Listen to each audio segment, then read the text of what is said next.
चलो बच्चों, स्टार्ट करते हैं हम लोग। देखिए, एनसीईआरटी में आप 11th की एनसीईआरटी जब खोलेंगे, ये 11th वाली है। लाओ, 11th की एनसीईआरटी में organic chemistry, unit number 12, some basic principle and techniques.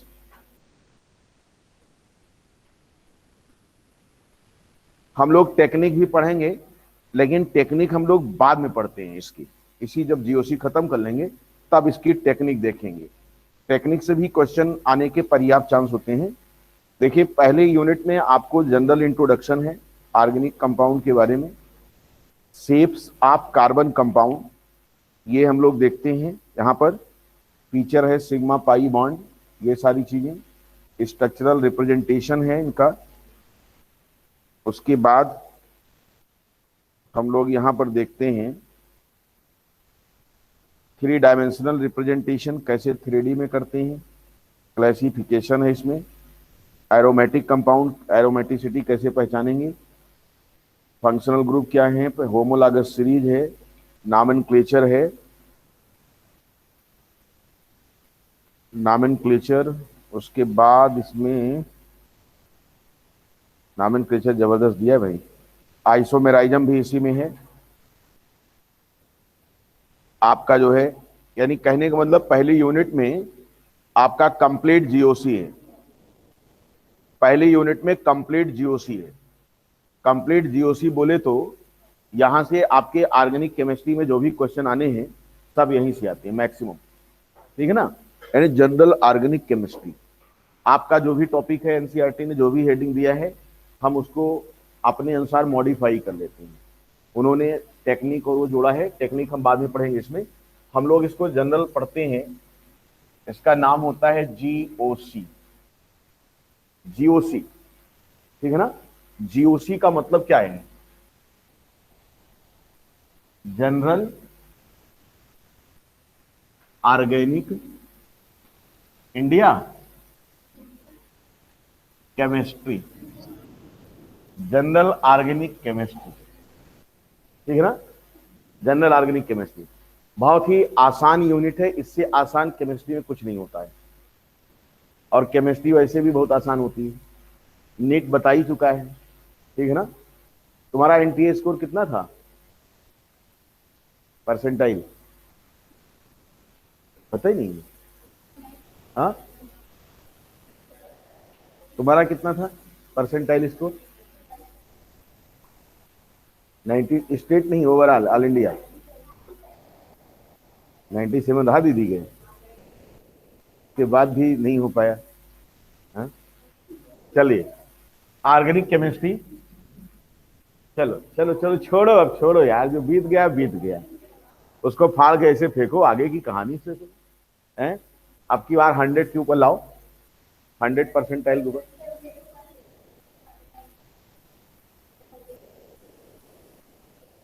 वो हाँ 100 के ऊपर रहा होगा परसेंटाइल। क्यों क्यों नहीं होता? परसेंटाइल का मतलब परसेंटेज स्कोर थोड़ी है। चलिए, 100 के ऊपर भी आता है परसेंटाइल स्कोर। देखिए, आइए हम लोग बात करते हैं। चलिए छोड़ो, जो बीत गया बीत गया, छोड़ो उसको फर्जी। आज नया आपका पुराना साल जाने वाला है, नया आने वाला है, नए की बात करो, है कि नहीं, something new. General organic chemistry मैंने इसलिए शुरुआत कर दिया कि 2000 जो 20 था, ये ना कहने पाए कि ए के सर ने कोई ब्रांच 2020 में नहीं शुरू किया था। ये हमारा अपना मोटिव था कि मैं इसको शुरू जरूर कर दूंगा 2020, क्योंकि लोग 2020 को क्या मान रहे हैं, मनहूस मान रहे हैं। कहीं साहब 2020 बड़ा खराब है। कोई बात नहीं, 2020 खराब खराब नहीं था। इसने बहुत कुछ लोगों को सिखाया है, जीने की कला सिखाया। तो हमने कहा फिजिकल शुरू हो चुकी है, इनऑर्गेनिक शुरू हो चुकी है, तो यही क्यों रह जाए, ये कहने को रह जाए कि भाई 2020 में तो मैं शुरू नहीं हुआ, 1 साल बाद शुरू हुआ। इसीलिए आज हम इसकी शुरुआत करते हैं, जनरल ऑर्गेनिक केमिस्ट्री की। देखो, इसमें सब लोग पढ़ाए हैं, ठीक है, सभी लोग विद्वान लोग बैठे हैं। विद्वान लोगों के सामने हमें अपनी विद्वता का प्रदर्शन करना है। जो लोग नहीं पढ़े हैं वो इत्मीनान से देखेंगे, और जो लोग पढ़े हैं वो चुप मार के देखेंगे। चुप मार के मतलब समझ लो ना, अगर बोले तो हम पटकेंगे, ठीक है, हमारी कहानी को सुनेंगे। अगर आप पहले भी सुने हैं तो भी देखिए, ठीक है। अच्छा पढ़ाता हूं, उसमें कोई दो राय नहीं है। अच्छा हूं भी, जितना अच्छा पढ़ाता हूं उससे ज्यादा अच्छा हूं, क्यों चाचा, है ना। चलिए, आज कई लोग लाल लाल दिख रहे हैं, देखो उधर लाल हैं, इधर लाल हैं, हम लाल हैं। देयर आर सो मेनी लाल बिफोर द स्टार्टिंग ऑफ गपशप। जीओसी को हम लोग क्या कहते हैं, गपशप। ठीक, आइए गपशप करते हैं, कुछ इनकी बात करते हैं। देखिए, क्वेश्चन है कि केमिस्ट्री तो हम लोग जानते ही, हम लोग इस शब्द से स्टार्ट करते हैं, ठीक है ना। Organic, organic stand for which, क्या स्टैंड करता है, क्या बताता है ऑर्गेनिक। फिर कार्बन, देखो ये पढ़े पढ़ाए लोग हैं, विद्वान लोग हैं, यही लिए पीछे हो। ऑर्गेनिक शब्द क्या इंडिकेट कर रहा है, मैं इसकी बात कर रहा हूं। कहीं कार्बन तो कार्बनिक कह दियो, बोलो भाई क्यों। तब ऑर्गेनिक का मतलब क्या रह गया, हम इसको कार्बनिक कह दें। हाँ, ऑर्गेनिज्म से रिलेटेड, यानी समथिंग गेट लोचा विथ केमिस्ट्री। इसका मतलब ये कहां भाग रही है, ये तो बायोलॉजी में घुस रही, बीके सर का टॉपिक है ये। इसका मतलब हम बायोलॉजी की तरफ बढ़ रहे हैं। ऑर्गेनिक का मतलब देखो, ऑर्गेनिक जो वर्ड है आप इसको तोड़ो। क्या हमने कहा, अगर आप शब्दों की जादूगरी सीख जाओ 80% प्रॉब्लम तुम्हारी सॉल्व हो जाएगी। क्वेश्चन में शब्दों की जादूगरी, यानी शब्दों को समझना आप जान जाओ। आप वर्ड का जो है एनालिसिस ही नहीं कर पा रहे हो। कहां पर आपका, जैसे हिंदी में लोग पढ़ते नहीं थे प्रत्यय और उपसर्ग, पढ़ते नहीं पढ़ते थे। संस्कृत में कितने उपसर्ग होते हैं बताओ, ये पता ही नहीं है। उपसर्ग और प्रत्यय नहीं पता है। अभी देखो आने वाला है इसमें, हाँ, प्रीफिक्स और सफिक्स। उपसर्ग आपका प्रीफिक्स और सफिक्स, अभी अभी बात करेंगे इसमें, तो समझिए इसको। कहने का मतलब यह है कि जैसे जो लोग कहते हैं कि हमारी हिंदी कमजोर है, हम हिंदी को यूज नहीं कर पा रहे हैं, तो इस टॉपिक में चलने से पहले थोड़ा सा जानकारी करो। अगर आप हिंदी वास्तव में नहीं जानते हो तो समझ लो आप अच्छे स्टूडेंट नहीं हो। क्यों? क्योंकि जब तक आपको हिंदी का नॉलेज नहीं होगा तब तक ये अंग्रेजों की बनाई हुई चीज हमको समझ में नहीं आने वाली है, ठीक है ना। हिंदी आना चाहिए। जैसे हम कहते हैं कि आपने कहा विद्यालय, तो विद्यालय का कोई मतलब हुआ होता है ना। आप उसके शब्दों की एनालिसिस करो, शब्दों को तोड़ो और फिर तोड़ तोड़ के फोड़ फोड़ के पढ़ो, आ जाएगा। कहीं साहब विद्या और फिर कहीं साहब एक आलय है ये, इसका मतलब विद्या प्लस आलय, यानी विद्या हो गया क्या, उपसर्ग, और आलय हो गया प्रत्यय। हिंदी देखो, यानी विद्या हो गया प्रीफिक्स और आलय हो गया सफिक्स। इसका मतलब जब विद्या थी, विद्या क्या है, ज्ञान था, लेकिन जैसे हमने आलय लगाया इसमें, उसका पूरा मीनिंग ही चेंज हो गया। मैंने कहा पहले विद्या था, विद्या, विद्या का मतलब हम लोग छोटी क्लास में जब हुआ करते थे तो कॉपी या किताब गिर जाती थी तो हम लोग उठाते थे और उसके कहते विद्या माई हमें बख्शो। विद्या माई, विद्या क्या है, ज्ञान है, लेकिन उस ज्ञान के शब्द के बाद जो वर्ड लगा उसने इनका पूरा सेंस चेंज कर दिया। यानी विद्या के बाद आलय लगाया आपने, अब विद्यालय हो गया। इसका मतलब जो ज्ञान था, जैसे ही उसको ज्ञानालय में हम चेंज किए, वो क्या हो गया, उसका घर हो गया, मीनिंग ही बदल गई। तो अगर आप मीनिंग पर फोकस नहीं करोगे तो इसका मतलब हम लोग अच्छा प्रिपरेशन नहीं कर रहे हैं। शब्दों की जादूगरी है केमिस्ट्री, शब्दों की जादूगरी है। क्वेश्चन में सिर्फ और सिर्फ इन्हीं का मतलब होता है। लोग पता नहीं क्यों परेशान करते हैं। तो मेरे कहने का मतलब ये हुआ कि यहां ऑर्गेनिक केमिस्ट्री में हम लोग बड़ी बड़ी बातें करेंगे, बहुत बहुत बड़ा बड़ा बाउंसर छोड़ेंगे, लेकिन उसके पहले इसका मजा ले लिया जाए कि इसको स्टार्ट कैसे किया जाए। जैसे हम लोग क्या करते हैं, जैसे होटल में जाते हैं जब, तो अचानक से खाने पर टूट पड़ते हैं। अब पहले क्या करते हैं, स्टार्टर। कहीं साहब स्टार्टर में क्या है जरा बताओ।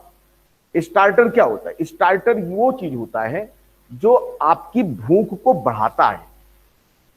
इसका मतलब अगर उसका स्टार्टर अच्छा है तो आपने गेस कर लिया क्या कि यार खाने में जो आने वाला होगा वो कुछ मजा देगा, क्योंकि इसका स्टार्टर क्या था, बढ़िया था। तो होटल वाले क्या करते हैं, स्टार्टर बढ़िया देते हैं आपको, और उसके बाद क्या करते हैं, खाना में चाहे जो परोस दें। जब तू स्टार्टर मजा ले चुका हो तो अब पता लगा 1 घंटा स्टार्टर लिए, अब उसके बाद भूख आपकी बढ़ चुकी है। अब अचानक से टेबल पर जो भी कुछ आएगा आप बड़े चाव से खाओगे। तो मैं आपको अभी क्या दे रहा हूं, इसमें स्टार्टर, यानी ये स्टार्टर मैं आपको दे रहा हूं कि इस टॉपिक को शुरू करने का स्टार्टर क्या था। तो मैंने कहा विद्यालय पढ़ो, ज्ञानालय पढ़ो, और फिर उसके बाद हम लोग इस पर आते हैं। एक मिनट भैया, इनका देख ले जरा, काहे जान दे रहे हैं।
मैं किसी के बारे में भी स्ट्रेट फॉरवर्ड बोलता हूं।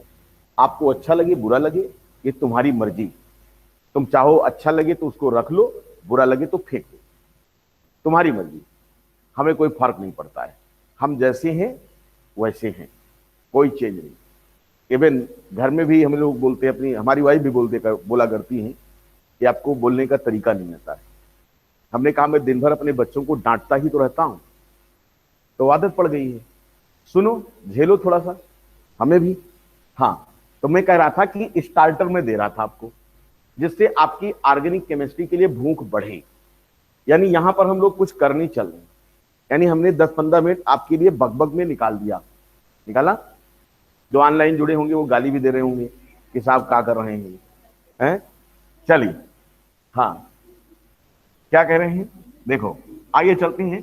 अभी बड़ी बड़ी बातें किया जाएगा। ज्ञानालय समझ गए, विद्यालय समझ गए, ऑर्गेनिक समझ गए। अब आप समझ चुके होंगे क्या,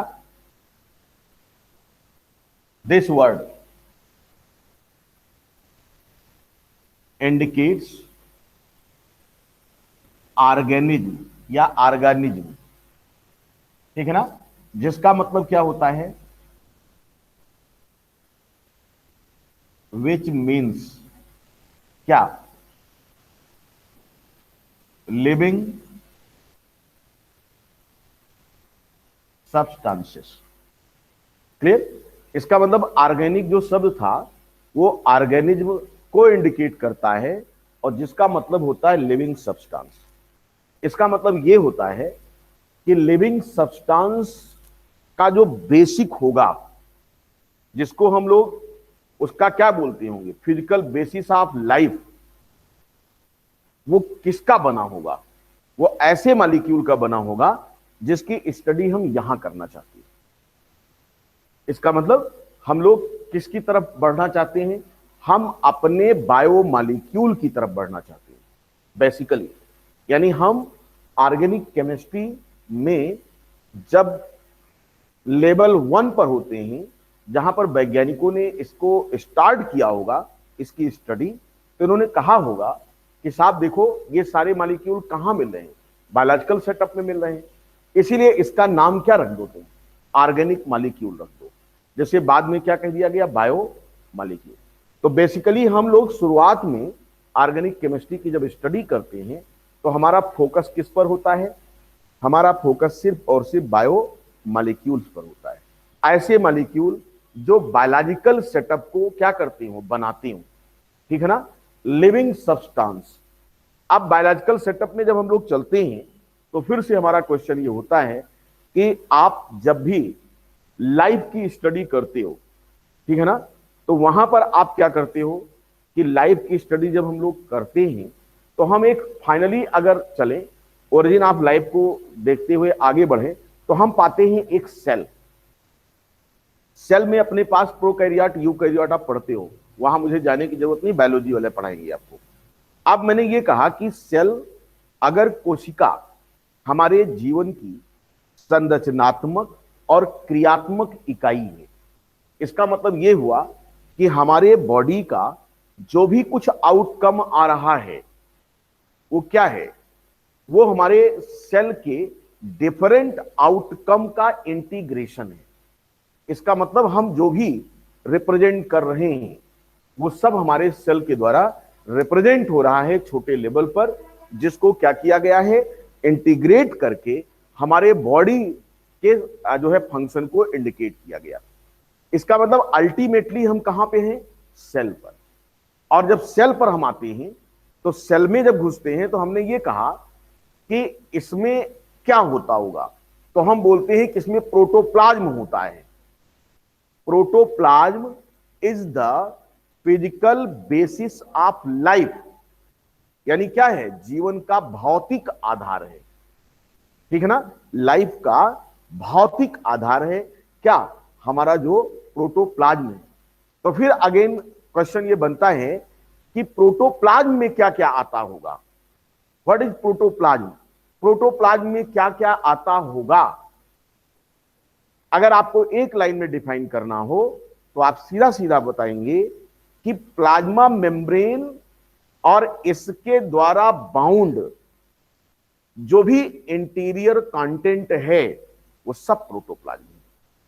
क्या हम प्लाज्मा मेम्ब्रेन को प्रोटोप्लाज्म से बाहर मान ले, नहीं, क्योंकि मैंने बोला कि plasma membrane along with anterior content of cell surrounded by plasma membrane. यानी अगर हमने ये बोल दिया कि ये अपनी प्लाज्मा मेम्ब्रेन है, क्योंकि यहां सब बायोमॉलिक्यूल छिपे हैं, पढ़ेंगे हम लोग। अगर मैंने बोला कि ये भैया पीएम है, पीएम प्राइम मिनिस्टर मोदी है, देखो, तो प्लाज्मा मेम्ब्रेन से सराउंड अंदर का जो भी कंटेंट है, I don't know about this, क्या क्या इसके अंदर है, आप बेहतर जानते हो, मेरे से अच्छा जानते हो आप। तो इसका मतलब ये क्या हो गया, ये अंदर का इसके क्या हो गया, सेल कंटेंट हो गया। तो क्या अब इन दोनों को मिला करके हम बोल दें क्या, प्रोटोप्लाज्म, यस, आपका ये प्रोटोप्लाज्म है, क्लियर।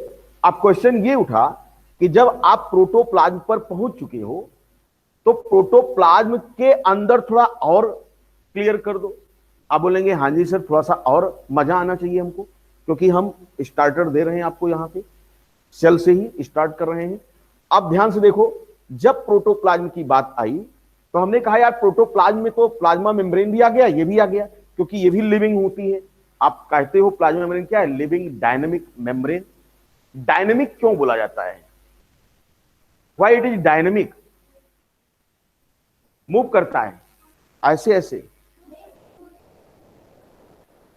यानी इसके जो कंटेंट हैं, यानी जो केमिकल्स हैं इसके, वो क्या करते हैं, वो अपनी पोजीशन में क्या करते हैं, चेंज करते रहते हैं। इसीलिए इसका नेचर फ्लूइडी हो जाता है। फ्लूइड मोजाइक मॉडल पढ़ते हैं आप, क्लियर। तो फिर मॉलिक्यूल पे हम लोग पहुंचे। इसका मतलब ये लिविंग और डायनामिक है, लिविंग डायनामिक मेम्ब्रेन है और इसके अंदर का ये कंटेंट है। अंदर के कंटेंट में जब हम अंदर और गए तो हमने ये कहा कि ये यार फर्दर डिफरेंशिएट है, यानी एक बड़ा बक्सा था और बड़े बक्सा के अंदर एक छोटका बक्सा रहा, यानी मैं आपको एक्सप्लेन किसको कर रहा हूं, यूकैरियोटिक सेल। क्लियर? ये छोटका जो बक्सा था इसकी मेम्ब्रेन फिर से कहलाई, इसको हमने कहा एनएम, न्यूक्लियर मेम्ब्रेन। इसके अंदर जो भी कुछ होगा इसका कंटेंट हो गया। और अब ये आपका जो पूरा स्ट्रक्चर था वो क्या हो गया, न्यूक्लियस हो गया। न्यूक्लियस से बाहर जो भी कंटेंट था इसमें, चाहे जो हो, आपका ऐसे इस तरह बनाते चले जाते हो आप, जो भी कुछ है उसे हम फिर से डिफरेंशिएट किए। उसको मैंने क्या बोला, साइटोप्लाज्म, यानी साइटोप्लाज्म इसको बोलते हैं। क्लियर? यानी कहने का मतलब यह हुआ कि आउटसाइड न्यूक्लियस जो भी कुछ है वो आपका साइटोप्लाज्म है। कौन सराउंड किया है, प्लाज्मा मेम्ब्रेन। तो अब यहां पर ये चीजें आपको क्लियर हो गई कि व्हाट इज प्रोटोप्लाज्म, प्रोटोप्लाज्म को कैसे डिफाइन करेंगे, फिर इनको कैसे डिफाइन करेंगे, और इसके बाद इसका डिटेल आपको बायोलॉजी वाले सर पढ़ाएंगे, वहां आप देखना। अब यहां पर बात ये हो रही है कि हमारे जो ऑर्गेनिक केमिस्ट्री में जिस मॉलिक्यूल की हम चर्चा करने वाले थे, क्या वो इन्हीं को बनाता है? हाँ जी सर, बनाता है। यानी प्लाज्मा मेम्ब्रेन को बनाया, साइटोप्लाज्म में जो भी कुछ है इनको बनाया, न्यूक्लियस की मेम्ब्रेन को बनाया, न्यूक्लियस के अंदर जो भी कुछ है उनको बनाया। यानी सबको बनाया कौन, ऑर्गेनिक मॉलिक्यूल। इसका मतलब कि हमारी जो केमिस्ट्री है, ऑर्गेनिक केमिस्ट्री, आप जानते हो कि जब हम लिविंग सिस्टम की तरफ चलते हैं तो हमारा जो संसार है वो बहुत बड़ा है। इसका मतलब ऑर्गेनिक केमिस्ट्री भी क्या होने जा रही है, अपने क्षेत्र को वाइड करने जा रही है। कितना बड़ा क्षेत्र है, you can't imagine. Organic chemistry में कितने मॉलिक्यूल पढ़ोगे, यू कांट इमेजिन। आप कर ही नहीं सकते हो, कल्पना नहीं कर सकते कि अपने पास कितने ऑर्गेनिक मॉलिक्यूल होंगे। कहां से क्वेश्चन बन जाएगा ये भी हम नहीं जानते, लेकिन हम आपको कुछ ऐसे जादू की छड़ी प्रोवाइड करने वाले हैं जिससे आपके क्वेश्चन क्या हो जाएंगे, इजी हो जाएंगे और आप चीजों को समझ लोगे। क्लियर? तो आप एक चीज तो समझ में आया कि आपने ये अपने ब्रेन में सेट किया कि साहब ऑर्गेनिक केमिस्ट्री में हम कोशिका से ही रिलेटेड चीजों की बात करने वाले हैं। जो भी कुछ है हमारा ये है। शुरुआत में वैज्ञानिकों ने इसको ऐसे बताया। अब दूसरी चीज देखो, इन्होंने बोला कि साहब हो सकता है कि कुछ प्लांट सेल वगैरह हम लोग देते हैं तो उनमें क्या होती है, बाहर और एक मेम्ब्रेन आ जाती है जिसको सेल वॉल बोलते हैं। सेल वॉल प्रोटेक्शन का काम कर रही है इसको, ठीक है ना, प्रोटेक्ट करती है। तो सेल वॉल को भी बनाने वाले मॉलिक्यूल भी होंगे। सेल वॉल क्या था, नॉन लिविंग, लेकिन उसके भी मॉलिक्यूल क्या थे, यही थे। क्यों? क्योंकि जो उसे बनाया वो मॉलिक्यूल भी निकल के कहां से आया, अंदर से ही आया, यहीं से आ रहा है कि साहब तुम नॉन लिविंग तो हो लेकिन तुमको बनाने का काम कौन करेगा, अंदर वाले ही करेंगे, यानी लिविंग से ही हुआ है। क्लियर? अब इसके बाद फिर वैज्ञानिकों के ब्रेन में यह आया कि क्या ऐसे मॉलिक्यूल जो हमारे सेल से रिलेटेड हैं, क्या हम उनको लैब में बना सकते हैं क्या? तो शुरुआत में लोगों ने कहा कि संभव नहीं। क्यों? क्योंकि जो ऑर्गेनिक मॉलिक्यूल होंगे उनकी सिंथेसिस केवल और केवल लिविंग सिस्टम में पॉसिबल है, जहां पर भगवान ने क्या दे रखा है, एक विशेष प्रकार का बल दे रखा है जिसे हम लोग कहते हैं जैविक बल, यानी वाइटल फोर्स। इसका मतलब यह है कि हमारी वाइटल फोर्स थ्योरी आ गई। वाइटल फोर्स थ्योरी ने यह क्लियर किया कि organic molecule only synthesised in living system because they need some forces known as vital force, और वाइटल फोर्स को हम लोग जनरेट बाहर नहीं कर सकते। शुरुआत में ऐसा लोगों का मानना था जब ऑर्गेनिक केमिस्ट्री रूपी डाइनिंग टेबल पर परोसी जा रही थी हमारे सामने, यानी स्टार्टर के रूप में जब ये आई। क्लियर? कोई डाउट किसी को यहां पर? इतनी कहानी आप जरा बना लो अपनी कॉपी में, जो ना बनाया हो नोट कर लीजिए इसको, जो भी मैंने कुछ लिखा है नोट करो।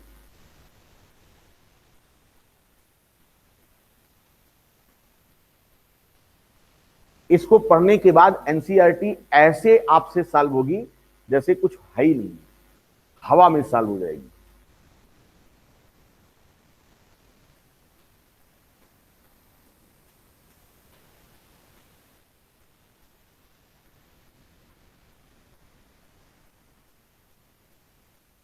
वाइटल फोर्स थ्योरी दिया किसने था? वाइटल फोर्स थ्योरी किसने दिया था? बर्जीलियस ने। एनसीईआरटी में है क्या? आप अंडरलाइन कर लेंगे, अपने नोट्स में भी बना लेंगे कि वाइटल फोर्स थ्योरी बर्जीलियस ने दिया था।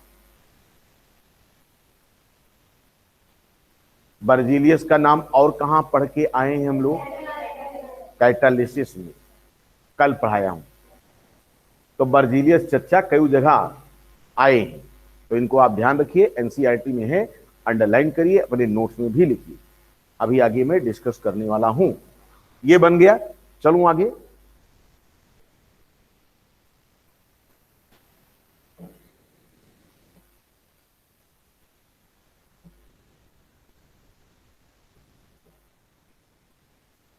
यानी बिना केमिस्ट्री के संसार है ही नहीं। सब कुछ क्या है? तो केमिस्ट्री अगर सब कुछ है तो मैं सबसे अच्छा हुआ या नहीं हुआ? सोचो, मैं कितना महान हूं जो इस ब्रह्मांड को एक्सप्लेन कर रहा हूं। भाई फिजिक्स से क्या लेना है? यहां लपेट दिया, वहां कर दिया, क्या मतलब है? अभी केमिस्ट्री खराब हो जाए किसी की, कहते नहीं कि यार इसकी, मेरी तो केमिस्ट्री इसके साथ नहीं बनती है। वहां भी केमिस्ट्री है कि मेरी तो केमिस्ट्री इसके साथ अच्छी नहीं है, ठीक है ना? तो केमिस्ट्री की केमिस्ट्री अगर आप समझ गए तो लाइफ क्या होगी? बढ़िया चलेगी। आइए देखिए, यहां पर एक पॉइंट में लिख रहा हूं, आप मेरे साथ लिखेंगे। बोलो मेरे संग, जय हिंद जय Hind. Initially it was believed that, ऐसा विश्वास किया जाता था, दैट द ऑर्गेनिक कंपाउंड, या आप कह सकते हो मॉलिक्यूल, मॉलिक्यूल बोले क्या? आप कहो compounds of molecule.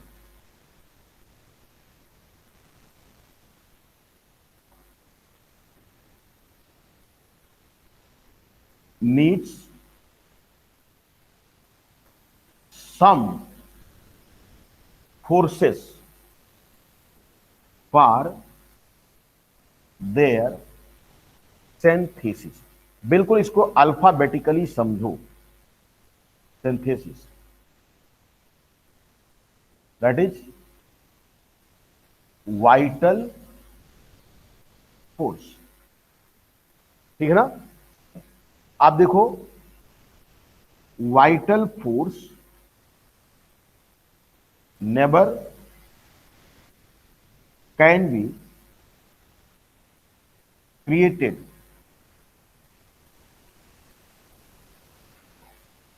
Outside living system, ठीक है ना? आप देखो, यहां पर वाइटल फोर्स को हम लोग लिविंग सिस्टम के बाहर नहीं क्रिएट कर सकते, ठीक है ना? तो यहां पर आप देखो, इससे क्या क्लियर हुआ? Bye means of this it become clear that organic compound never be synthesized in laboratory। आपके ऑर्गेनिक कंपाउंड कभी भी लेबोरेटरी में सिंथेसाइज नहीं हो सकते। कब? इनिशियल, ऐसा लोगों ने कहा। जैसे मैं शुरुआत में कहता हूं कि इस ब्रह्मांड में केमिस्ट्री एक ही टीचर पढ़ा सकता, वो कौन? आप मानते ही नहीं मानते? जितनी जल्दी हो मान लीजिए आप। अगर नहीं मानते हो तो फिर जान लो तुम्हारा क्या हो रहा है। हा? अच्छा, इसीलिए बैठे हैं यहां पे, मानते हैं इसीलिए बैठे हैं। चलो आप देखो, एक पॉइंट अभी मैंने कहा एनसीईआरटी से नोट करना। क्या वाइटल फोर्स थ्योरी किसने दिया था? बर्जीलियस ने। क्लियर? बर्जीलियस का नाम लिख लेना, मुझे स्पेलिंग नहीं आती उनके नाम की, ठीक है? बर्जीलियस लिख लेना। आप देखो यहां पर, क्या इस थियरी को एक्सेप्ट कर लिया जाए कि वाइटल फोर्स कहती है? अगर ऐसा हुआ तो वैज्ञानिकों ने कहा कि साहब बर्जीलियस महोदय ने ऐसा कहा, चलो अच्छा देखते हैं। तो फिर इन्होंने कहा कि चलो कुछ काम किया जाए लैब में, देखते हैं बनता कि नहीं बनता। तो इनसे कुछ मॉलिक्यूल इन्होंने मांगा कि साहब कोनो ऐसा बायोमॉलिक्यूल दो जिसको हम लैब में बना सके। तो इन्होंने कहा तुम्हारी इच्छा, जो तुम बनाना चाहो। तो उसमें सबसे खतरनाक कौन साबित हुआ? अमोनियम साइनेट को गर्म किया। किसने गर्म किया? ओहलर ने। ओहलर है, ओहलर, ओहलर बोलते हैं, क्या बोलते हैं?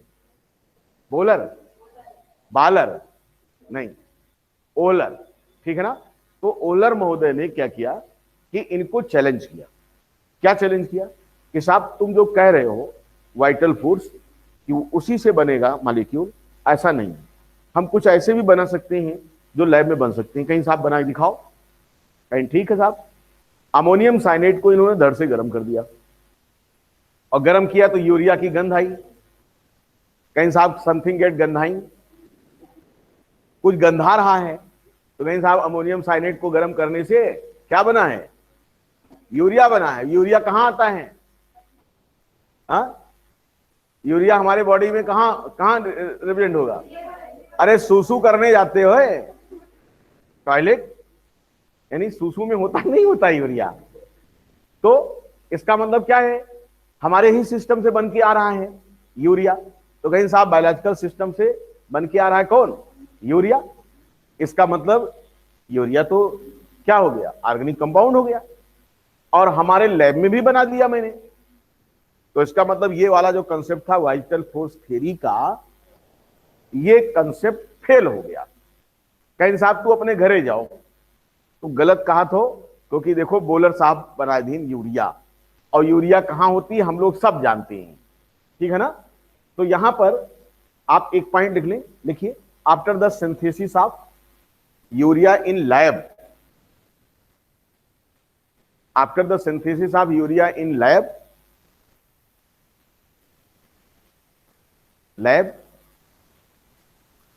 the above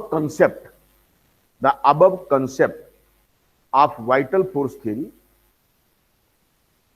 get rejected। सीधा लिखो रिजेक्ट। अब इसके बाद तो ढेर सारे बनाए गए, एस्टिक एसिड बनाया, ठीक है ना, कॉल्वे महोदय ने, कुछ और भी हैं जो बनते चले गए। तो ये सब कहानी है, ढेर सारी चीजें हमारे सामने आई। यानी अमोनियम साइनेट को बोलर महोदय ने ऐसे लिया, NH4CNO, ठीक है ना। और हाँ जी, क्या चीज? अब ये कंपाउंड इनका रहा होगा ना कहीं पे, इसको भी डिस्कवर किया होगा अमोनियम साइनेट, क्योंकि ये इनऑर्गेनिक कंपाउंड था। बस समझो, ये ऑर्गेनिक नहीं था, ये इनऑर्गेनिक था। कहीं साहब हमारे पास एक जादू की चीज है, चलो देखते हैं लैब में करके। तो इन्होंने इसको गर्म किया, क्या निकला? कहीं साहब ये देखो, इनको गंध मिली, ये देखिए क्या बन गया, ये यूरिया बन गया। First organic compound synthesized in lab. Urea पहला ऐसा कंपाउंड है जिसको लैब में बनाया गया। क्लियर? किसने बनाया? ओहलर ने। क्लियर? अब इसका बात ये हुई कि साहब जब बन गया तो इसका नामनक्लेचर कर लिया जाए। कहीं साहब इसका नामनक्लेचर कैसे किया जाए? तो नामनक्लेचर करेंगे, इसका आईयूपीएसी नाम बताओ जो नए लोग हों, सभी लोग करो, इसका आईयूपीएसी नामनक्लेचर करो। चलो, इसमें कौन सा ग्रुप है? CONH2। इसे कहा जाता है अमाइड। आगे बताऊंगा इसको सब, तो अभी मैं डायरेक्ट बोल दे रहा हूं, अमाइड ग्रुप है। और अमोनिया का एक हाइड्रोजन हटा दिया जाता है तो ग्रुप हो जाता है अमीनो। अमीनो मतलब अमीनो, ना कि कमीनो। नहीं, कुछ लोग कहते हैं कमीनो, तो ये अमीनो है। कमीनो का सी हटा दिया गया, के हटा करके ए लगा दिया गया, तो क्या हो गया? अमीनो। अब क्वेश्चन ये है कि इस कंपाउंड में कितने कार्बन हैं? आपने कहा 1 है। ये तो आपका फंक्शनल ग्रुप हुआ नहीं, आगे समझाऊंगा फंक्शनल ग्रुप पूरा क्या होता है। तो इसका नाम है अमीनो। तो हमने कहा भैया 1 अमीनो डैश। एक कार्बन होता है तो मेथ लिखते हैं हम लोग, अच्छा बताओ, ये सैचुरेटेड है या अनसैचुरेटेड? पागल हो। मिथेनामाइड इसका नाम है। बच्चों मुझे एक आध 2 सेकंड की आपसे मोहलत चाहिए।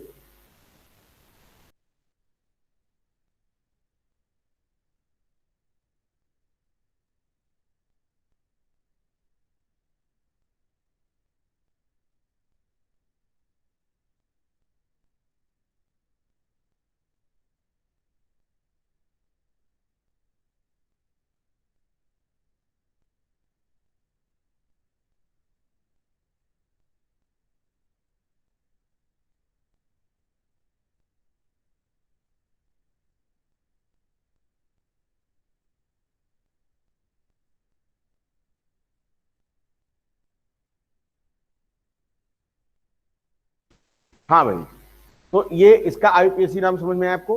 1 अमीनो मिथेनामाइड। क्लियर? कोई दिक्कत किसी को?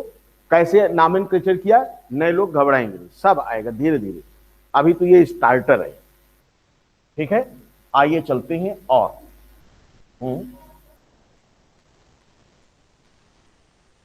अब तुम बताओ क्या होगा? सैचुरेटेड होगा।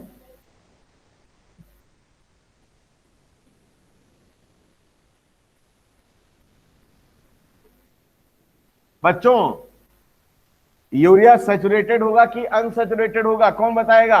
चलो बताओ ऑनलाइन वाले। यूरिया सैचुरेटेड है या अनसैचुरेटेड है? बोलो। Unsaturated sir. Unsaturated. Saturated. Unsaturated. Saturated. चलो, हमें तो लग रहा कि अनसैचुरेटेड है यार। ये सैचुरेटेड है सर। डबल बॉन्ड दिख रहा है इसमें। Saturated होगा। सर डबल बॉन्ड की वजह से अनसैचुरेटेड है। डबल बॉन्ड की वजह से, देखो विभा बता रही। हाँ विभा बोलो। सर डबल बॉन्ड है यूरिया में, इस वजह से अनसैचुरेटेड है। डबल बॉन्ड है यूरिया में, इसलिए ये अनसैचुरेटेड है। सर कार्बन का डबल बॉन्ड नहीं है ना। Yes sir, yes sir. देखो विभा, तुम हाई स्कूल पास हो? कच्चा खा जाऊंगा। इस समय मुर्गा उर्गा नहीं मिल रहा है हमको। हाँ चलिए, आएगा। ये आपका सैचुरेटेड है। चलिए, इसके बाद देखो, इसके बाद यूरिया की सिंथेसिस के बाद मैंने कहा कोल्बे ने बनाया। क्या बनाया था कोल्बे ने? एसिटिक एसिड बना डाला। और भी कुछ और एनसीईआरटी में आप पढ़ोगे, लाइन बाय लाइन तो मिलती हुई चले जाएगी। मीथेन किसने बनाया था? यार तुम लोग कितना आता है ना। अच्छा देख के बता रहे हैं। चलो ठीक है, तो ये सारी चीजें आप लोग जानते हो। अब देखो यहां पर इसका मतलब ये हो गया कि अब ऑर्गेनिक केमिस्ट्री जो थी वो सिर्फ ऑर्गेनिज्म के अंदर जो मॉलिक्यूल पाए जा रहे थे उन्हीं से रिलेटेड नहीं रह गई। इसका मतलब इसका क्षेत्र बड़ा हुआ, यानी अब स्टार्टर के बाद दूसरा खाना आने वाला है। इसका मतलब क्या हुआ कि आप कह सकते हो कि after the synthesis of urea, many other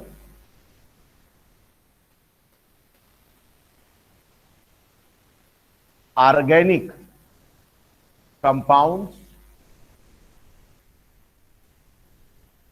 get synthesized in lab by different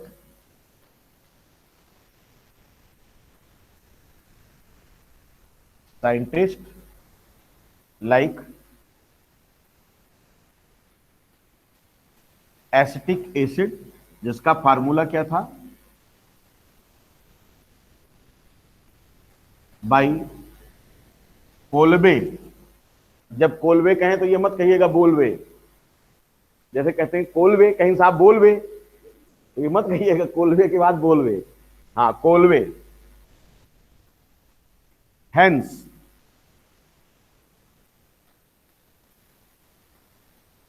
the definition of organic chemistry या organic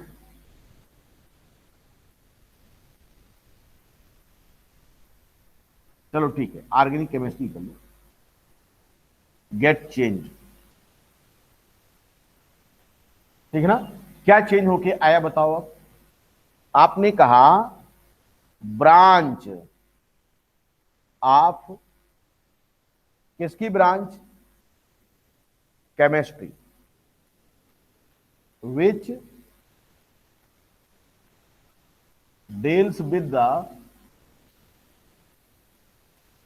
study of hydrocarbon.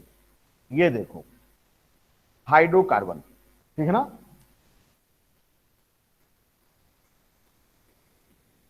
As known as OC, organic chemistry, यानी हाइड्रोकार्बन की स्टडी जिस ब्रांच में करेंगे chemistry के, उसे हम organic chemistry बोलेंगे। क्लियर। हाइड्रोकार्बन, फिर से शब्दों का जाल। पहला देखो hydro, hydro stands for hydrogen, और कार्बन स्टैंड्स फॉर कार्बन, यानी कहने का मतलब इसमें हाइड्रोजन और कार्बन होना चाहिए। क्लियर। हाइड्रोजन का कार्बन से बॉन्ड होना चाहिए। क्लियर। तो उसे हम लोग क्या बोलेंगे, हाइड्रोकार्बन बोलेंगे। उसके बाद कुछ और हेट्रो एटम भी आए। Hetero atom means oxygen, nitrogen, sulphur, iodine, halogen, जो भी कह लो आप, लेकिन स्ट्रिक्टली कार्बन का हाइड्रोजन से बॉन्ड तो दिखना ही चाहिए। उसके बाद चाहे जो, उसके बाद टेंशन नहीं है। अगर हाइड्रोजन का कार्बन से बॉन्ड नहीं है तो ऐसा कोई कंपाउंड बताओ जिसमें हाइड्रोजन का कार्बन से सिंगल बॉन्ड भी ना दिखे। हाँ, CCl4, यूरिया। और बताओ, यानी देखो आपने खट से कहा कि साहब यूरिया है, यूरिया में नहीं है, आप बताओ, आप तो कह रहे थे। तो हमने क्या बोलेंगे, इनके पेरेंट पर जाओ, इनकी रियल में ओरिजिन कहां से है, क्या ये किसी के डेरिवेटिव है क्या। क्योंकि हो सकता है जैसे हम हैं, कहीं साहब इनके अंदर वो बात तो नहीं है, लेकिन इनको मान लिया जाए। क्यों मान लिया जाए, क्योंकि ये जिससे संबंधित हैं बड़ा अच्छा इंसान था। इसका मतलब जैसे होता नहीं कि आपने बहुत बड़ी गलती किया और आप हमारे किसी अभिन्न मित्र के क्या हैं, डिसेंडेंट हैं, डिसेंडेंट यानी उनसे जनरेट हुए हैं, तो मैं आपकी कुछ गलतियों को माफ कर देता हूं। क्या मानते हुए कि साहब जाने दो यार, ये अपने फलनवा का क्या है, बेटा है, बेटी है, तो हमने कहा छोड़ दो। अच्छा, तो क्या अगर उसने एक गलती किया तो उसमें सारे अवगुण आ गए। आपने कहा, जैसे दीदी ने कहा अभी CCl4, ये तो यार नहीं होता है, इसमें दिखाओ, क्योंकि आपको मजा आता है कि गुरुजी अब जोन बोली है ओके काट हम रखे हैं। गुरुजी ने कहा कि हाइड्रोकार्बन का मतलब कार्बन से हाइड्रोजन का बॉन्ड होना चाहिए, तो इन्होंने कहा साहब CCl4 बताओ। कहीं साहब यहाँ तो कोनो बॉन्ड नहीं है, यानी इसमें क्या है, कार्बन से 4 Cl जुड़ा है कोवैलेंटली। अब इसको कैसे ऑर्गेनिक कंपाउंड में रख दिया जाए, कहीं साहब का भगाओ यहां से। हमने कहा नहीं, इसके बाप पर चलो, इसके खानदान को देखो कि ये है कहां से, ये अपना रूट कहां रखा है। तो इन्होंने कहा इसका पेरेंट मॉलिक्यूल क्या था, वो CH4 था। CH4 के हाइड्रोजन को हटा हटा करके हमने चिपका करके Cl को ये बना डाला। इसका मतलब इसकी रूट क्या है, इसकी रूट तो CH4 है, और जिसकी रूट में CH4 है वो कैसे आपका हाइड्रोकार्बन नहीं होगा। इसका मतलब हाइड्रोकार्बन से ही बनाया गया। Cl क्या था? Cl तो बाहरी लोग था जो हाइड्रोजन को हटा करके लग गया। हाइड्रोजन क्या था? हाइड्रोजन हमारे ऑर्गेनिक केमिस्ट्री का कबीरदास है। आगे हम बताएंगे कबीरदास क्यों। ये कहता है साहब, ना काहू से दोस्ती ना काहू से बैर। इसने कहा मैं कार्बन पर लगा हूं, जिसकी इच्छा हो कार्बन से जुड़ने की वो आए, मुझे हटा दे, मैं हट जाऊंगा। जैसे आप लोग क्या करते हो, कभी कभी हमें हटा देते हो, क्यों? क्योंकि हम क्या हैं, हम इजिली एक्सेप्ट कर लेते हैं। जैसे अभी आप मुझे प्रपोज करो तो मैं एक्सेप्ट कर लूंगा। प्रपोज मतलब आप गलत सेंस में मत ले जाइए उसको। कहने का मतलब क्या है कि जब इतनी ज्यादा क्या आ गई, रेसिलियंसी आ गई सिस्टम में, तो इसका मतलब वो क्या है? रेसिलियंसी समझते हो? एक रेजिस्टेंस होता है। जैसे हाइड्रोजन कहता नहीं, तुम्हारी औकात नहीं है, मुझे हटा दो यहां से, तो क्या ये आए होते? नहीं आते। हाइड्रोजन बेचारा हमारे जैसा, उसने कहा जब इच्छा हो आप आओ, मैं आपके लिए सीट छोड़ दूंगा, तो इसने सीट छोड़ दिया। तो यहां जैसे विवाद उठा इस पॉइंट पर, तुरंत लोगों ने कहा कि हाइड्रोजन का कार्बन से बॉन्ड होना चाहिए।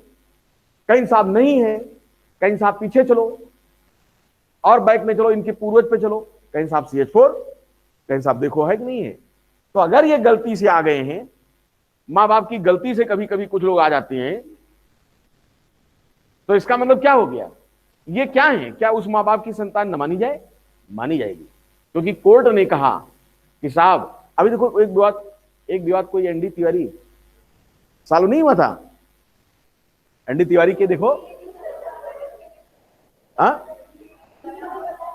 क्या बता रहे थे फिंगर प्रिंटिंग वाले में। तो कहीं साहब एनडी तिवारी जो भी थे, उनका लड़का खड़ा हो गया, कहीं साहब एनडी तिवारी ने कहा मेरा लड़का है ही नहीं है, ये तो हाइड्रोकार्बन है ही नहीं है, ये तो हाइड्रोकार्बन है ही नहीं। हाइड्रोकार्बन चला गया कोर्ट में कौन बैठा हुआ था? AK sir. उन्होंने कहा साहब फिंगर प्रिंटिंग करा लो इसकी।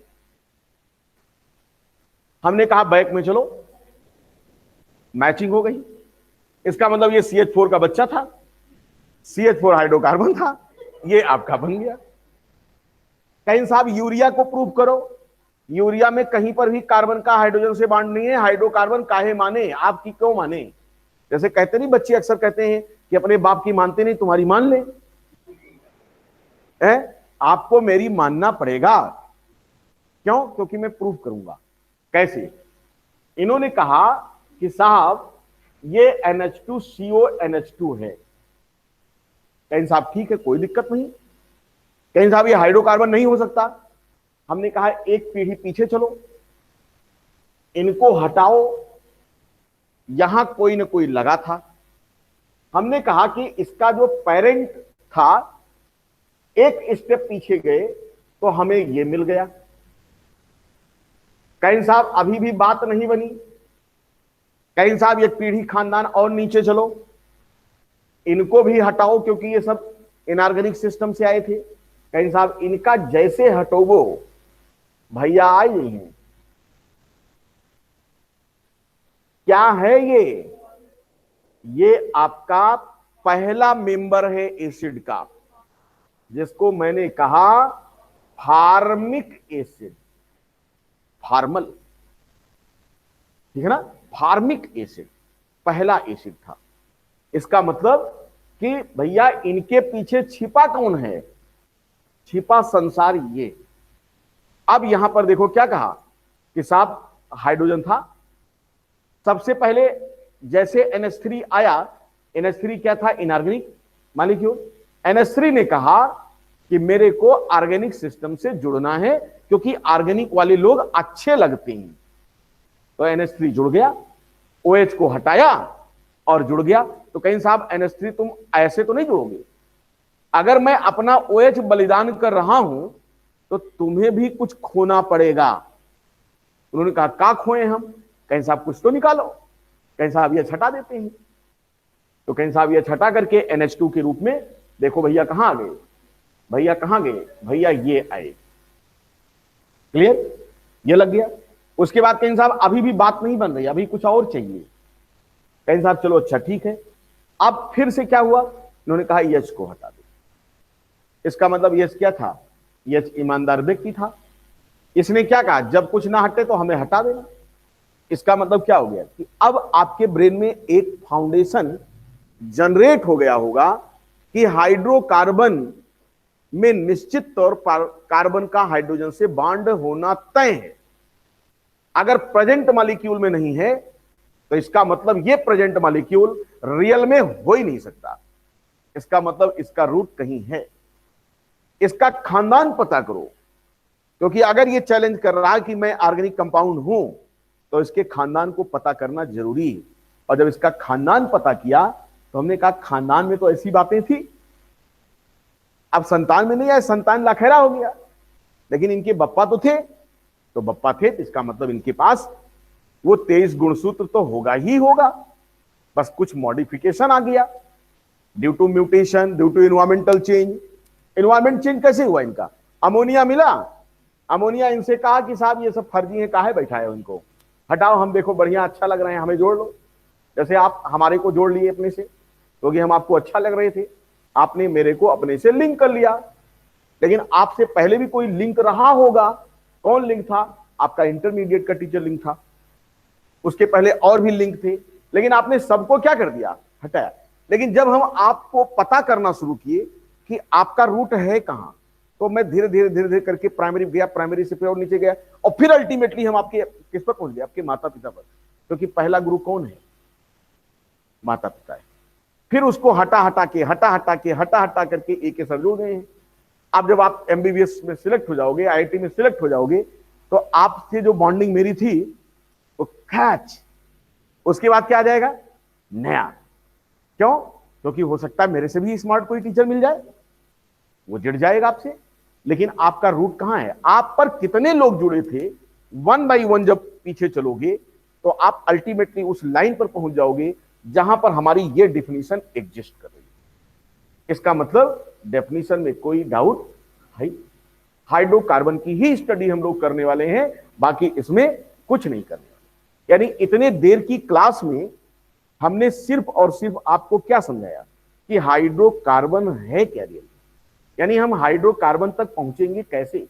और ध्यान दीजिए, अगर आप क्लास में वास्तव में फोकस करेंगे तो आप भी एक परफेक्ट, कहीं भी कोई पूछेगा तो आप उसको डिक्टेट कर सकते हो सारी चीजें, कुछ है नहीं। और जिस दिन आप में ये आ जाए कि अपने द्वारा पढ़े हुए कंसेप्ट को मैं किसी को समझा ले जाऊंगा एज इट इज, समझ लेना कि आपसे कोई क्वेश्चन गलत नहीं होगा, कभी नहीं गलत होगा, नो नेवर। जैसे कहते नहीं, ज्ञान विद्या क्या है, ज्ञान है, आप इसको जितना बांटोगे, जितना लोगों को डिक्टेट करोगे, पकड़ पकड़ के आओ बैठ पढ़ाई तक, आपका कंसेप्ट क्या हो जाएगा, बढ़ता जाएगा। और अगर आप चोरी करने की आदत हो गई कि नहीं मुझे आता, मैं इसको नहीं बताऊंगा, आपका कुछ दिन के बाद आपका ब्रेन उसको भूल जाएगा। इसीलिए जितनी बार डिक्टेट करोगे, जितनी बार पढ़ाओगे किसी एक दूसरे को, उतना ही अच्छा कंसेप्ट आपका होता चला जाएगा। आपको नहीं लगता कि हर साल एक सर कुछ नया हो जाते हैं, समथिंग गेट न्यू, क्यों, क्योंकि हमारी फितरत है। मैं हमेशा अपने आप को क्या करता हूं, जवान करता हूं। जवान करने का मतलब अपने कंसेप्ट को और नया करते, और रिफाइंड करते कि बच्चा अगर यहां तक भी नहीं समझ पा रहा है तो और नीचे से जाकर समझिए। अब हाइड्रोकार्बन जो लोग भागते हैं, रटते हैं, ऑर्गेनिक केमिस्ट्री से घबराते हैं कि साहब ऑर्गेनिक केमिस्ट्री है, यहां तो बड़ा बवाल होता है, पता नहीं कौन कौन सा डब्बा उब्बा बना करके क्वेश्चन दे दिया जाता है। नो, बहुत ही आसान। ऑर्गेनिक केमिस्ट्री का सिंगल क्वेश्चन अगर गलत होता है तो समझ लेना कि आपने मेरी क्लास में मुझे फॉलो किया ही नहीं। अगर आप मुझे फॉलो करते हो, कंसेप्ट पर फोकस करते हो, 100% अपना देते हो, ऑर्गेनिक केमिस्ट्री में तुम्हें कोई हरा ही नहीं पाएगा, कोई क्वेश्चन तुम्हारे लेवल पर नहीं आएगा। मैं ये नहीं कहता हूं कि आप जो है CSIR लेवल के क्वेश्चन कर ले जाओगे, नहीं, आपके अपने लेवल पर क्वेश्चन नहीं फंसेगा। एनसीईआरटी बिल्कुल हलवा नजर आएगी आपको, एनसीईआरटी में कुछ है ही नहीं। बात समझ में आया आपको? तो अब देखिए हाइड्रोकार्बन की बात चल गई, यानी हम इस महोदय पर पहुंच चुके हैं। तो मैंने इनसे पूछा कि श्रीमान जी आप बताओ, तुम्हें तो समझ गए तुम कितने प्रकार के होते हो, तुम्हें कैसे पढ़ा जाए, क्योंकि आपका संसार तो बहुत बड़ा है। क्योंकि आपने एक डायरेक्शन में लिविंग बोल दिया, तो लिविंग में तो बहुत ढेर सारे हैं, वायरस से लेकर के क्या फला फला फला। वायरस लिविंग है क्या? दोनों के बीच की कड़ी है, लिविंग और नॉन लिविंग। कोरोना देखा तो कहर मचाए हुआ है। कोरोना आरएनए वायरस है, डीएनए? आरएनए वायरस है, तो इसमें कौन सा रेप्लिकेशन होता होगा? रेप्लिकेशन, ट्रांसक्रिप्शन कौन सा होता होगा? कौन सा एंजाइम होता होगा इसके बाद? इसमें कौन सा एंजाइम होता होगा? Reverse transcriptase. क्या बात, कितना आता तुम लोग यार। फिर यहां क्यों बैठे हो? वही तो, रिवर्स ट्रांसक्रिप्टेज किसने खोजा था? गए टेमिन बाल्टीमोर। टेमिन बाल्टीमोर, बाल्टी ले रहा हूं, ये बाल्टी। अब ऐसे याद रखिएगा, टेमिन बाल्टीमोर। और इस रिवर्स ट्रांसक्रिप्शन की फिनोमिना को टेमिनिज्म कहा जाता है। टेमिन के नाम पर टेमिनिज्म। आपसे नहीं पूछेगा क्योंकि एनसीईआरटी ने दिया नहीं, ठीक है ना। लेकिन ध्यान रखिए, बाल्टी वाल्टी याद रखना। मान लो ऐसे कुछ आ जाए तो लोटा बाल्टी। हाँ चलो, अब हम लोग आते हैं इस पर। देखो ऑर्गेनिक केमिस्ट्री है, तो ऑर्गेनिक केमिस्ट्री में बायोलॉजी की बातें चला करेंगी। Types of HC. एचसी मतलब हाई कोर्ट। हाई कोर्ट के प्रकार कितने हैं? यानी hydrocarbon, not high court, types of hydrocarbon. हमने कहा कहानी नहीं लिखनी है, हमने कहा भैया आप ऐसे समझो, ये सैचुरेटेड हाई कोर्ट होते हैं, और दूसरा होता है नंबर 2 पे अनसैचुरेटेड। आप ऐसे ऑर्गेनिक केमिस्ट्री पढ़ो जैसे पहली बार पढ़ रहे हो, अनसैचुरेटेड हाई कोर्ट। अच्छा ये बताओ, सैचुरेटेड का मतलब क्या होता है? संतृप्त। संतृप्त का मतलब क्या समझते हो? जैसे मैं कहूं कि मैं आपको खाना खिला रहा हूं और आपको मैंने खाना खिला करके आपको संतृप्त कर दिया। इसका मतलब आगे अब अगर आपके सामने कुछ हो आ जाए तो आप नहीं खाओगे। क्यों भाई चाचा? मान लीजिए मैंने खूब आपको बढ़िया यहां तक खिला दिया, अब उसके बाद क्या आप खा पाओगे? नहीं खा पाओगे। तो साहब कहीं साहब खाने की बात कहां से आ गई? तो कंपाउंड पढ़ रहे थे, खाना पीना कहां शुरू हो गया? कहीं साहब सैचुरेटेड है ये, इसका मतलब कोई गुंजाइश नहीं है। यानी अब इसके अंदर किसी को भी लाओगे, जैसे आपके दिल में हम बैठ गए हैं, आपका दिल भर गया, आपका दिल मेरे से भर गया है। अब बताओ आपके दिल में कोई और बैठ सकता है क्या? कोई बैठ सकता है? और तब तक नहीं बैठ सकता जब तक कि आप मुझे निकाल करके फेंको नहीं। और जैसे निकाल के बाहर फेंकोगे आप क्या हो जाओगे? सैचुरेट नहीं रह जाओगे, आप क्या हो जाओगे? अनसैचुरेट हो जाओगे। देखो कहीं साहब सैचुरेट कोई जगह नहीं है। अब कार्बन ने कहा मेरी बैलेंसी 4 थी और चारों सिंगल सिंगल से पूरी है, कहीं भी डबल नहीं है कि तोड़ ताड़ के तुम्हें भी जोड़ लें।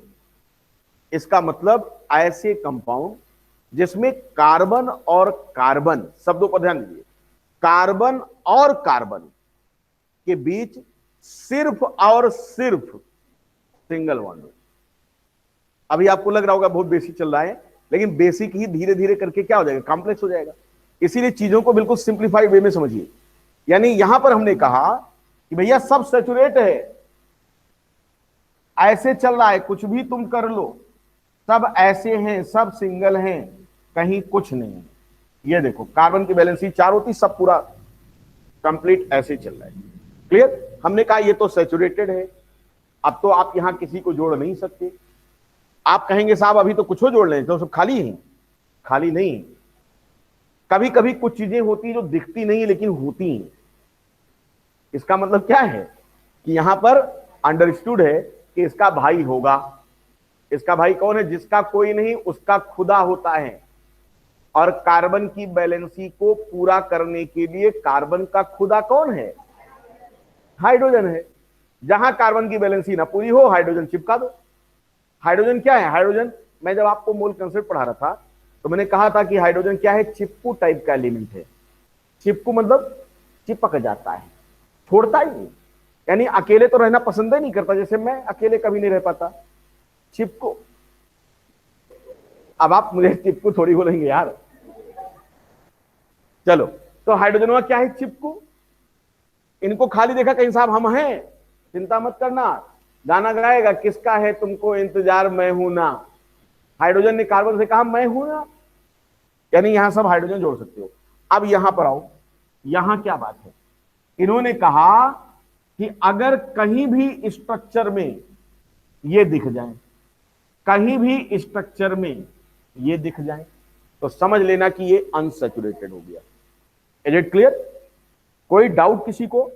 अब बात अभी हो रही थी कि भैया जो NH2CONH2 था, क्या इसको अनसैचुरेटेड में रखा जाना चाहिए? आंसर है नहीं। ये आपका क्या है? क्यों? क्योंकि सिंगल कार्बन था और कार्बन से कोई बॉन्ड डबल या ट्रिपल था ही नहीं, ठीक है ना। तो क्वेश्चन यहां पर ये आपका सॉल्व हो कि दो ये परिवार मिला गई हमारे, एक सैचुरेट दूसरा, इनके अलावा तो कुछ होता ही नहीं, इनके अलावा कुछ है ही नहीं, एक सैचुरेट दूसरा अनसैचुरेट। अब क्वेश्चन ये है कि जैसे अगर मैं इसको और लेवल पर आगे बढ़ाऊं तो इनका जो परिवार होता है, इनका जो प्रत्यय होगा, अब ध्यान समझो, प्रत्यय हमने कहा शब्द में जो बाद में लगता है। देखो, सबसे बाद में लगेगा और पूरा खेल बिगाड़ देगा। कहते नहीं कि आप कुछ भी करो, मैं सबसे बाद में आऊंगा और सबको डिसाइड मैं करूंगा। जैसे आपने कहा विद्या महोदय टहल रही थी, विद्या महोदय टहल रही थी, विद्या किसी लड़की का नाम रहा होगा। विद्या टहल रही थी, उनका अपना एक मकसद था, टहल रही थी भैया। और उसके बाद कौन पहुंच गए? आलय महोदय पहुंच गए। आलय जैसे विद्या से जुड़े, विद्या का सब कुछ क्या हो गया? बिगड़ गया। इसका मतलब विद्यालय हो गया। अब विद्या का मतलब ही खत्म हो गया। यानी शब्द जो बाद में जुड़े और पहले से घूम रहे शब्द का अर्थ ही चेंज कर दे। इसका मतलब मैंने कहा कि इनका जो सफिक्स है, सफिक्स माने प्रत्यय, वो हमेशा क्या होगा? एन होगा। जिसके नाम में एन जुड़ जाएगा वो खट से क्या हो जाएंगे? सैचुरेट। अब देखो, मैंने कहा इनका जो सफिक्स था वो इन है, आगे पढ़ाऊंगा नॉमेनक्लेचर में। इनका जो सफिक्स था, इनका जो प्रत्यय था वो आइन था। क्लियर? आप देखो इसको कैसे याद रखोगे? इसका मतलब ये क्या है? देखो ये क्या है? आइन। बहुत खतरनाक फैमिली है ये। आइन क्या है? Highly unsaturated. इनकी आत्मा कभी भी तृप्त होती ही नहीं, हाईली अनसैचुरेटेड। जैसे हमारी वाली मास्टराइन, आप देख लो, हम क्या हैं? मास्टरेन। हम क्या हैं? मास्टरेन। क्यों? हमेशा संतृप्त हैं, कोई डिमांड नहीं है, आराम से मस्त हैं। लेकिन मास्टरेन जैसे अपने घरेन में पहुंचते हैं तो घरेन में कौन बैठा है? आइन। कौन बैठा है? आइन। कौन सी? मास्टराइन। मास्टराइन तो खतरनाक है। डॉक्टर साहब, डॉक्टरेन, डॉक्टराइन। इसका मतलब क्या हुआ कि महिलाएं ऑलवेज खतरनाक। इसका मतलब हमेशा क्या रहती हैं? अनसैचुरेटेड। जैसे हम लोग कहते हैं, प्रचार में आता नहीं, गर्लफ्रेंड्स आर हाईली डिमांडिंग। हमारी वाली जो है चंपाकली, वो भी क्या है? हाईली डिमांडिंग, क्योंकि कभी सैचुरेट होती ही नहीं। इसका मतलब क्या? रोज डिमांड है, कभी ये ले आओ, कभी वो ले आओ, कभी वो ले आओ। मास्टर साहब परेशान, इनके डिमांड पूरे नहीं होते। तो इसका मतलब क्या है? कि अब आपको याद रखना है कि जो आयन होगा, जिसके नाम में आयन जुड़ा होगा, वो आपका निश्चित तौर पर अनसैचुरेट है और वो हमेशा डिमांड करेगा। उसकी डिमांड कभी पूरी नहीं होगी जब तक कि वो सैचुरेट ना हो जाए। क्लियर? इसका मतलब इसकी रिएक्टिविटी क्या होगी? बहुत रिएक्टिव। इनसे आगे नीचे आए तो ये क्या है? इन कुछ कुछ कंप्रोमाइजिंग नेचर। जैसे जब हम लोग कॉलेज लाइफ में हुआ करते हैं तो उस समय हमारे साथ मित्राणी मित्र होते हैं, वो इन वाले होते हैं। इसका मतलब इन वाले हैं, इसका मतलब वो थोड़ा कंप्रोमाइज करते हैं। अच्छा चलो ठीक है, कोई बात नहीं, तुम्हारे पास पैसा कम है, कोई दिक्कत नहीं, थोड़ा थोड़ा खा लेंगे। यानी ये क्या है? ये क्या है? ये हमारी वाली उस समय है जब हम कंप्लीटली जुड़े ही नहीं थे। इसका मतलब ये कौन सा? ये कॉलेज लाइफ वाली है। अभी कम डिमांड है, डिमांड है बट कम डिमांड। और अगर हम आइसोलेटेड फार्म में है तो हम क्या हैं? No demand. क्या जरूरत है? हमारी कोई डिमांड ही नहीं है। लेकिन क्या हम रिएक्शन नहीं करेंगे? करेंगे। कब करेंगे? कब करेंगे? जब हमें कुछ दिख जाए। कैसे? इनको अगर कोई दिख गया, ये भी रिएक्शन करेंगे, क्योंकि ये दिल मांगे मोर, कोई इस दुनिया में स्टेबल है ही नहीं है। यानी ये भी रिएक्शन करने देंगे। ये थोड़ा ज्यादा तेज करेंगे, ये थोड़ा कम तेज। तो हाँ, मतलब वो वाले आइन आइन आइन आइन आइन इन। अब आप बताओ क्या पालना पसंद करेंगे आप, इन या आइन? गलत। देखो, जो शब्द पहली बार मुंह से निकलता है इसका मतलब वो सही नहीं है, क्योंकि हर कोई कहां गेस करता है? इन। और कभी भी आइन नहीं बनाना चाहता। जिसने आइन बना लिया उसकी जिंदगी खराब हो गई, क्योंकि यहां पर रिएक्शन बहुत होने वाला है। अभी आप देखोगे कि यहां पर रिएक्शन बहुत होने वाला है, बहुत समस्या है यहां पर। जो फंसा वो गया। जैसे कहते नहीं, शादी करके फंस गया यार, अच्छा खासा था, फला फला फला dot dot dot dot dot. तो ऐसे यहां पर आप समझिए। इसका मतलब इतनी बातें आपको समझ में आ गई होंगी। क्लियर? आगे चला जाए। चलिए, अब देखो आपको टॉपिक में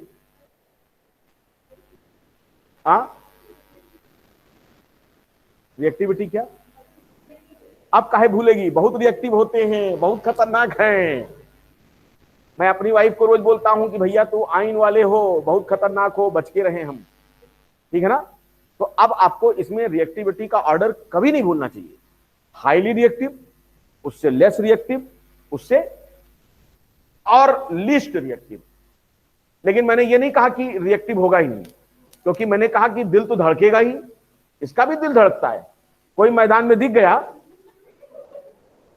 तो इसका दिल धड़केगा, और धड़केगा तो हो सकता है हाइड्रोजन से धीरे से कहे भैया तू हट जाओ थोड़ी। ठीक है, जोड़ी लेता है। तो आप एल्केन के भी रिएक्शन देखते हैं। एल्केन पढ़ेंगे, एल्कीन पढ़ेंगे, अल्काइन पढ़ेंगे, ढेर सारे कंपाउंड एलेमेंट में पढ़ने हैं हमको। चलो अब हम लोग आते हैं, आगे चलते हैं। देखिए, आप इस टॉपिक की शुरुआत में जितनी नौटंकी सुन लोगे उतना ही आगे आपको मजा आएगा। ठीक है ना? कंसेप्ट आपकी कंसेप्ट क्लियरिटी जो होगी वो बढ़ती जाएगी और आपको रटना नहीं पड़ेगा।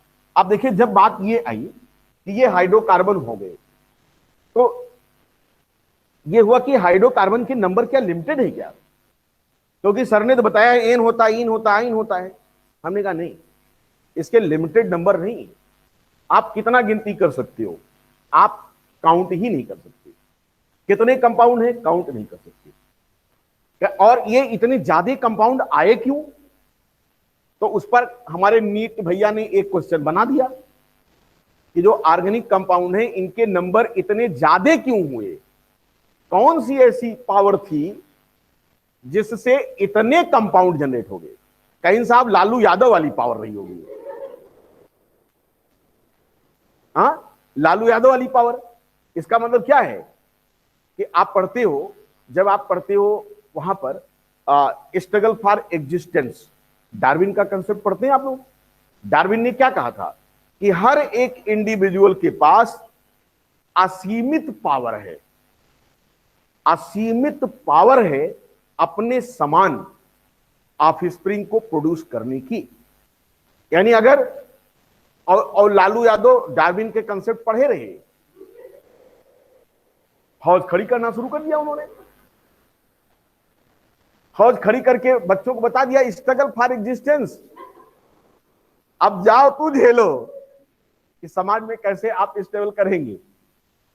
जैसे हम लोग 7 भाई बहन हैं, हम लोग 7 भाई बहन हैं खुद, क्योंकि उस समय लोगों का कंसेप्ट था कि जिसके घर 6-7 बच्चे ना हो वो अच्छा नहीं माना जाता था।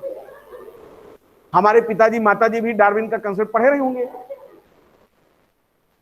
हम लोग 7 भाई बहन तैयार हो गए और फिर उसके बाद शुरू हुआ स्ट्रगल फॉर एग्जिस्टेंस, और उस स्ट्रगल फॉर एग्जिस्टेंस में हम सातों सर्वाइव कर गए हैं।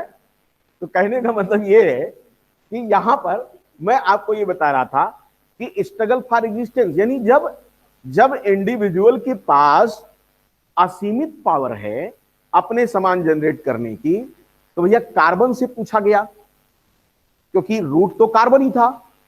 कहीं साहब कार्बन ही बताओ, तुम लालू यादव कैसे बन पाओगे, तुम डार्विन के कंसेप्ट को कैसे फॉलो करोगे। तो कार्बन ने कहा साहब पैदा कर सकते हैं हम भी ढेर सारा। कहीं साहब किस पावर से, कहीं साहब कैटिनेशन पावर से।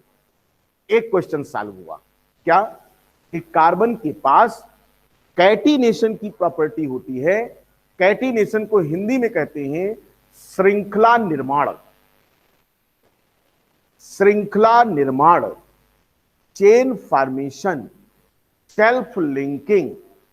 यानी कार्बन के पास कैटिनेशन की प्रॉपर्टी थी और इससे वो ढेर सारे कार्बन को अपने से लपा लप जोड़ता चला जा रहा था, ढेर सारे कंपाउंड बन गए। अब क्वेश्चन ये है कि कार्बन किस परिवार का था। कहीं साहब कहें शिवजी और सुनो पार्वती इसी परिवार से थे। और जब शिवजी और पार्वती जिस परिवार में हो, आप सोच सकते हो संख्या क्या हो सकती है। शिवजी पार्वती हैं, आप कहते नहीं कि शंकर भगवान ही सब कुछ है, माया नरेश। तो इन्होंने कहा कि शंकर भगवान ने अपनी सारी पावर दे दिया किसको। कहीं साहब देखो मैं बुढ़ा हो गया हूं, मैं सबसे नीचे हूं, सुनो पार्वती, पार्वती और नीचे नहीं। उसके बाद क्या थी, ऊपर चलते चले गए। यानी 14th ग्रुप में हम पार्वती से ऊपर चलना शुरू किए, ऊपर चलते गए चलते गए चलते गए, कार्बन पे आए। कार्बन की साइज क्या थी, छोटी, सबसे छोटी पावर, मतलब सबसे छोटी साइज थी। और इसी छोटी साइज की वजह से वो क्या किया, अपने आसपास पड़ोस जो भी कार्बन दिखते थे सबको अपने से चिपकाता जा रहा था। क्योंकि जो छोटे लोग होते हैं उनमें पावर क्या होती है, दूसरे को अपने से अटैच करने की, बहुत ज्यादा। जैसे आपको मैंने अटैच किया सबसे ज्यादा, क्योंकि मैं सबसे छोटा था। छोटा था नहीं छोटा था भाई, बीके सर बड़े, उसके बाद मिश्रा सर और बड़े छोट उनसे वो आगे, वो भी लगभग वहीं के। उसके बाद एक्वा मिश्रा सर, वो थोड़ा ज्यादा ही थे। सबसे छोटे कौन मिले आपको, तो सबसे ज्यादा अटैच किसने किया आपको, नहीं। तो कार्बन की कैटिनेशन प्रॉपर्टी जब भी तुम्हारे से ऑप्शन में आए तो ये समझ लेना कि सर ने बोला था कि दूसरे को अपने से लिंक करने की पावर, लिंकिंग कैपेसिटी। तो कैटिनेशन प्रॉपर्टी की वजह से कार्बन ने कितने कंपाउंड बना डाले आप गिन भी नहीं सकते हो, बहुत ढेर सारे। तो एक लाइन वहीं पर लिख लो आप, due to catenation property, due to catenation property carbon carbon forms chain with another carbon.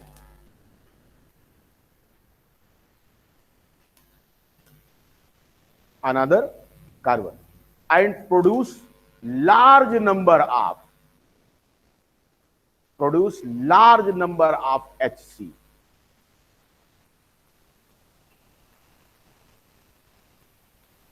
Full stop. Next point. Catenation property is restricted to carbon.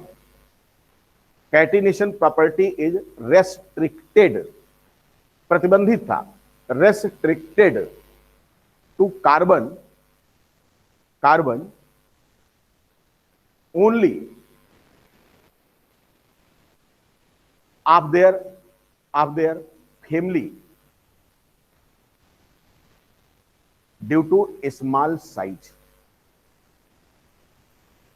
यानी चार्ज डेंसिटी इसकी अच्छी थी, स्मॉल साइज, ठीक है। इसीलिए ये पड़ोसी कार्बनों से जुड़ करके बड़े बड़े ढेर सारे, यानी आप, मैंने फिर से कहा कि नहीं गिन सकते आप कि कितने कंपाउंड तुम्हारे पास हैं।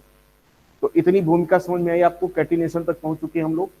अब क्वेश्चन ये है कि हाइड्रोकार्बन को हम लोग रिप्रेजेंट कैसे कराएं, कैसे रिप्रेजेंट कराएं? क्या इनका कोई तरीका होता होगा, कोई ऐसा फार्मूला होता हो जिससे हम हाइड्रोकार्बन को रिप्रेजेंट कराएं? तो आइए हम लोग बात करते हैं फार्मूला टू रिप्रेजेंट HC। क्या क्या इन्होंने कहा? एनसीईआरटी स्टार्ट, इन्होंने कहा लीनियर फार्मूला मेथड्स। दूसरा इन्होंने बोला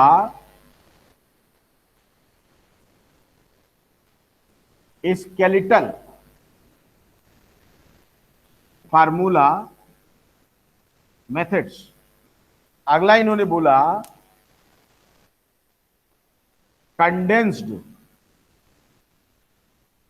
formula methods. Condensed formula, linear, skeletal, condense. Hindi में क्या कहेंगे? रेखीय, कंकालीय, कंकाल जानते हो ना, कंकालीय। कंडेंस मतलब संघनित, ठीक है ना। अभी एक ही फार्मूले से मैं सब दिखा दूंगा आपको कैसे करेंगे हम लोग।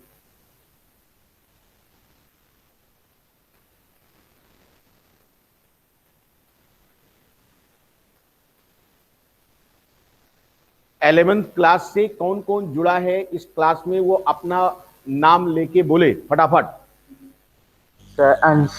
अंश और सर राज। राज और कोई? बाकी वीडियो लेक्चर से पढ़ेंगे आज टाइम थोड़ा सा दिक्कत हो गई, कोई बात नहीं। हाँ, तो कहने का मतलब ये बात आपको इतनी समझ में आ गई। अब आइए इस फार्मूले पर हम लोग चलते हैं। मान लो कोई एक हाइड्रोकार्बन में लिखता हूं,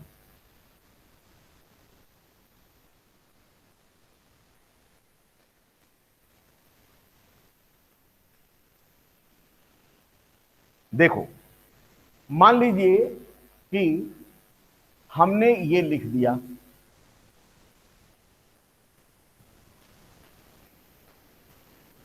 हमने कहा इतना लिख दिया मैंने। आप देखो क्या इसमें सारे कार्बन लाइन से जुड़े हुए दिख रहे हैं हमको? दिख रहे हैं। तो ये फार्मूला हमारा क्या होगा? लीनियर फार्मूला हो जाएगा। सारे कार्बन दिख रहे हैं। कार्बन की वैलेंसी कितनी होती है? 4।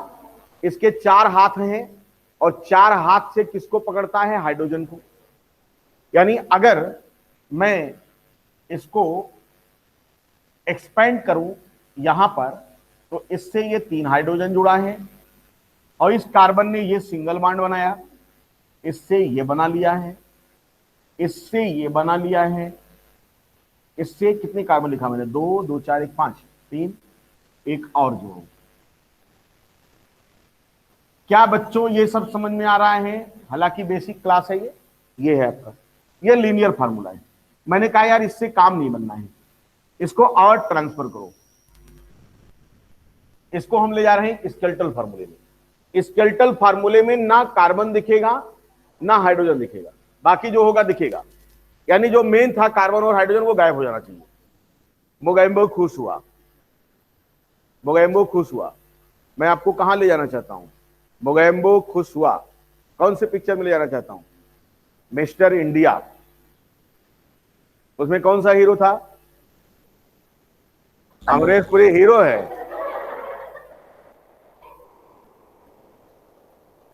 मतलब हीरो की परिभाषा ही तुमने बदल दिया। इसका मतलब तुम हमको भी हीरो ही मानती होगी। हाँ, तो तुम्हारे सेंस में तो हम तो गलत हो गए ना भाई। जब अमरीश पुरी हीरो है तो भैया हम विलेन बनना चाहते हैं। हाँ, तो मैं आपको जो है मिस्टर इंडिया पिक्चर में इसलिए ले जाना चाहता हूं क्योंकि जिससे आपको फिर ये न भूले।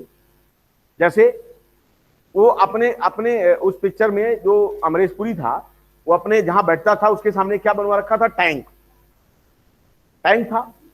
टैंक में एसिड भरा रहता था खौलता हुआ, और जिसको भी कहता था जंप, वो क्या होता था? जंप हो जाता था।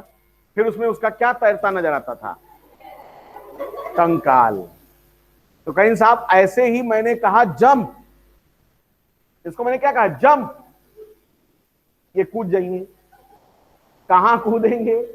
एसिड के टैंक में। और एसिड के टैंक में इनका सब जितना मांस था सब गल जाएगा। क्या गलेगा? कार्बन। क्या गलेगा? हाइड्रोजन। यानी कार्बन हाइड्रोजन रिमूव करो। तो जब रिमूव करेंगे तो अगर मान लो हम ऐसे बना दें, कहीं साहब बात नहीं बनी। ये तो हो ही नहीं सकता। इसमें कौन कहां था वो कहां दिखेगा? तो मैंने कहा अच्छा, हमने कहा अब मैं ऐसे दिखा रहा हूं 1 2 3 4 5। आपने कहा हां जी सर आप तो बहुत बढ़िया बना दिए। ये क्या है? ये स्केलेटल फार्मूला है। जितने भी इसके एंड्स होते हैं, चाहे ये सब के सब क्या रिप्रेजेंट करते हैं? ये कार्बन को दिखाते हैं। ध्यान दीजिएगा, कार्बन को दिखाते हैं। तो ये तुम्हारा कौन सा फार्मूला हो गया? आपने कहा हां जी सर आपने बड़ा बढ़िया बना दिया। मोगेम्बो खुश हुआ।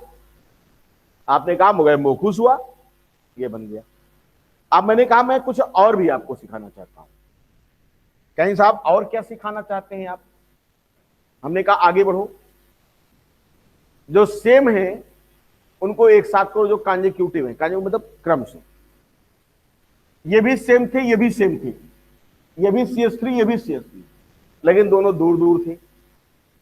ये देखो 3 जने, यानी ऐसे मैंने किया।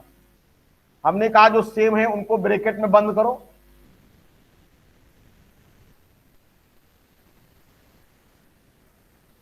छोटा कंडेंस हो गया। इसका मतलब जब IUPAC पढ़ेंगे हम लोग, तो मान लीजिए आपको ऐसे बना दिया, ऐसे बना दिया, तो उसका IUPAC मुझे आना चाहिए। और ये तभी आएगा जब हम स्केलेटल से वापस यहां तक जाएं, जब हम कंडेंस से वापस यहां तक जाएं। अगर नहीं जा पाए तो क्वेश्चन गलत हो जाएगा। आपको जो ये इतना बता रहे हैं, ये नौटंकी इसीलिए चल रही क्योंकि जिससे आप फंसो नहीं। अब जैसे मान लो अभी तुम्हारे पास ये एग्जाम्पल आ जाता कि आप इसको एक्सपेंड करके बताओ कि ये मैंने क्या लिखा है। इसका मतलब ये आयन परिवार वाले हैं। अब हम क्या करें? पॉइंट लगाएं। एक पॉइंट तो यहां लगेगा, एक पॉइंट यहां लगेगा। क्या ये लाइन यहां तक है? नहीं। इसका मतलब यहां भी कोई पॉइंट होना चाहिए। इसका मतलब यहां भी कोई पॉइंट होना चाहिए। आपने कहा हां जी सर होना चाहिए। बस मैंने कहा अब कार्बन को रख दो। ये कार्बन, ये कार्बन, बताओ कोई टेंशन हुई क्या? ये बन गया आपका। अब आपने कहा कि साहब और कुछ करो इसमें, हमने कहा हाइड्रोजन अदृश्य होता है, जो भगवान होता है वो क्या रहता है, अदृश्य रहता है। हाइड्रोजन क्या है, खुदा है, अदृश्य कोई बात नहीं। इसका मतलब मान लीजिए कि है, यहां कितने हाइड्रोजन होंगे,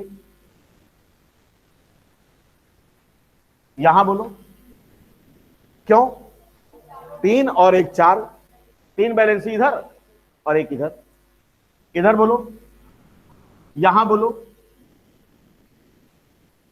कोई टेंशन बोलो, कोई टेंशन है क्या। अब देखो, क्या मैं इसको ऐसे भी लिख सकता हूं, ये तुम्हारा क्या था, 1 कार्बन 3 हाइड्रोजन, क्या है ये, यहां कोई हाइड्रोजन नहीं, यहां क्या करूं, कोई दिक्कत, तो एक्सपेंड करने में कोई आफत आई आपको क्या, जरा इसको एक्सपेंड करके देखो,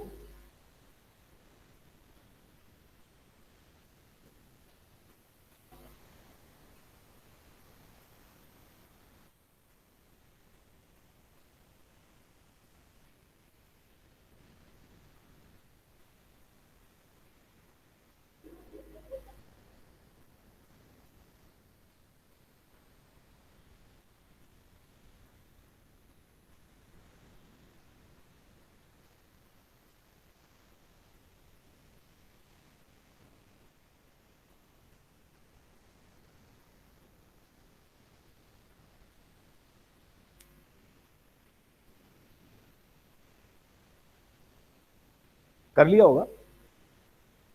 अच्छा चलो, इसको इसको कुछ मिटाते हैं, कुछ मिटाते हैं।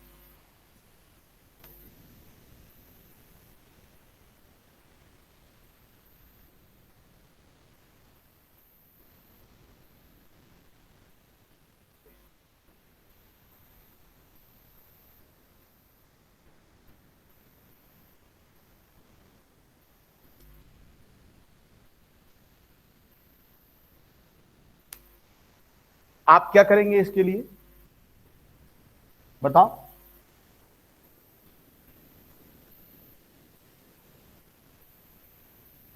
ठीक ठीक,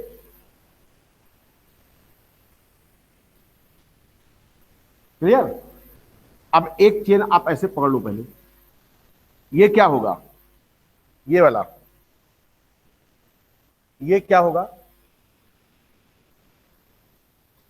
ये क्या होगा, चौराहा, जिसपे इधर भी रास्ता गया है और इधर भी गया है। क्यों CH2 से लिखा, क्योंकि इस कार्बन को 2 हाइड्रोजन चाहिए। उसके बाद एक रास्ता और गया है, क्या मैं पहुंच गया अपने कंपाउंड पर, कोई दिक्कत,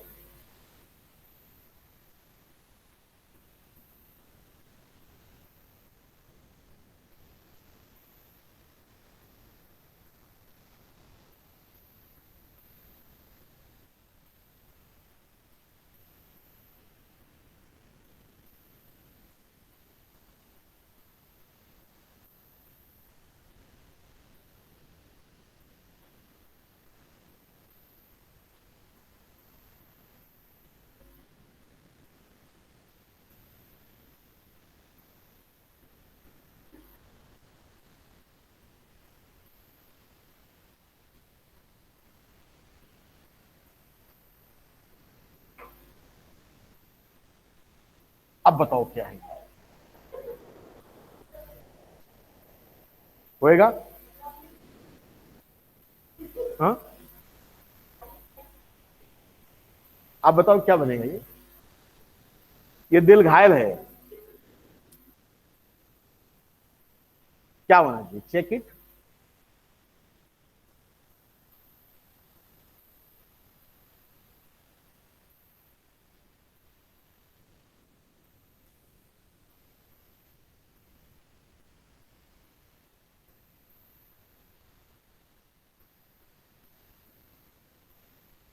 आज की क्लास में हम लोगों ने बहुत ही प्यारी प्यारी बातें किया, बेसिक, जो हम लोग छोड़ के चले जाते हैं, छोड़ आए वो गलियां, हमने आपको उस गली में वापस भेज दिया कि नहीं जाओ, उस गली में कुछ था। क्यों भाई? उस गली में कुछ था।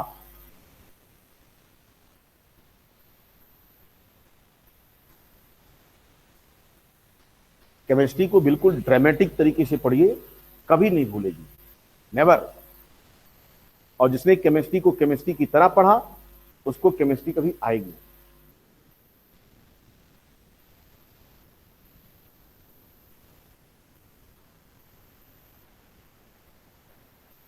चलें, बन गया। आईयूपीएससी नहीं कह रहा हूं अभी करने को।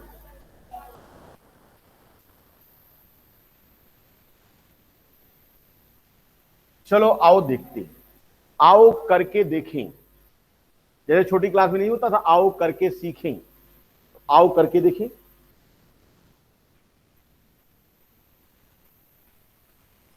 एक बिंदी यहां लगा दिया, चांद जैसे मुखड़े पे बिंदिया सितारा है, ये बिंदिया लगाया इनको। बिंदिया को हिंदी में क्या कहते हैं? बिंदिया को हिंदी में कहते हैं, गांव की लैंग्वेज बताओ, गांव में क्या कहते थे बिंदी को?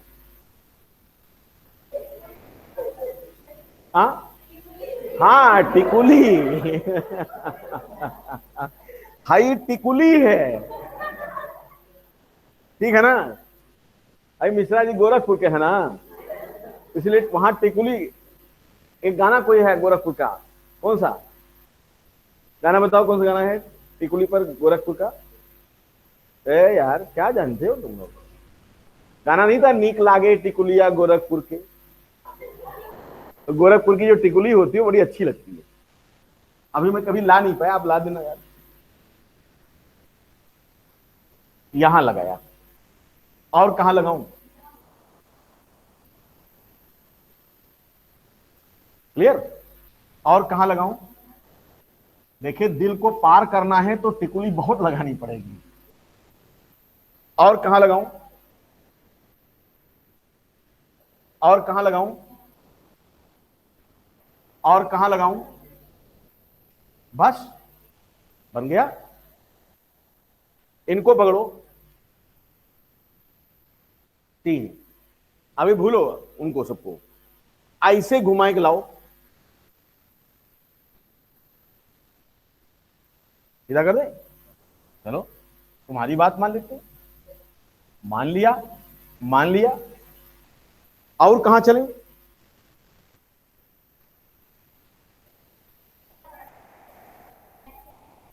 और अगर ऐसे कर दे तो,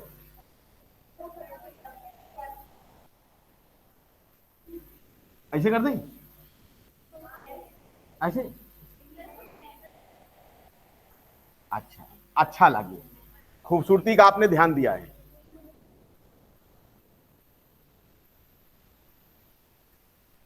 ठीक, आप बताओ आप कहां चले? आप कहां चले? जगह पर चले? और कुछ रहा का? चलो यहां गए। अब आप कहां चलें? कहां हो गए जी? अरे हई हुआ देखो,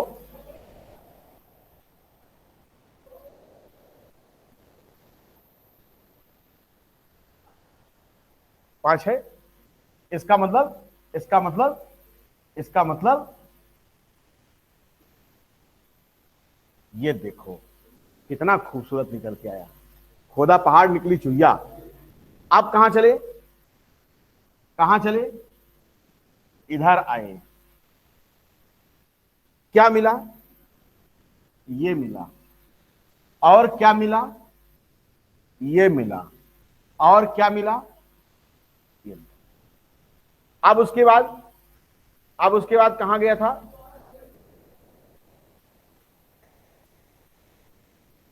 बन गया बाईसाइक्लो। और निकाला, क्या मिला? क्या मिला? क्या कोई टेंशन है किसी को क्या? देखो कितना प्यारा सा निकल के आया बाईसाइक्लो। आगे पढ़ाऊंगा ना मैं किचन में, घबराइए नहीं, सब मिलेगा। तो देखो ये दिल को जब मैंने पंक्चर किया तो दिल से आवाज आई क्या, अरे मैं ये हूं। इसका मतलब इसमें एक दिल नहीं था, इस दिल के दो पार्ट थे। किसका दिल था जिसमें दो पार्ट होते हैं? यानी ये मछली है, दो चेंबर। मछली जल की रानी है, जीवन इसका पानी पानी है। देखो बात क्लियर हुई। तो एक्सपेंशन क्या सबको समझ में आ गया है? एक्सपेंशन में कोई डाउट किसी को? कर ले जाओगे कभी भी? आप जरा इस पर बताओ। बस कर वो तो पक्का सही हो जाओ। अब बताओ क्या होगा अगर मैं इसको 4 कर देता तो कौन सी टेंशन थी? औ वाला गड़बड़। हाँ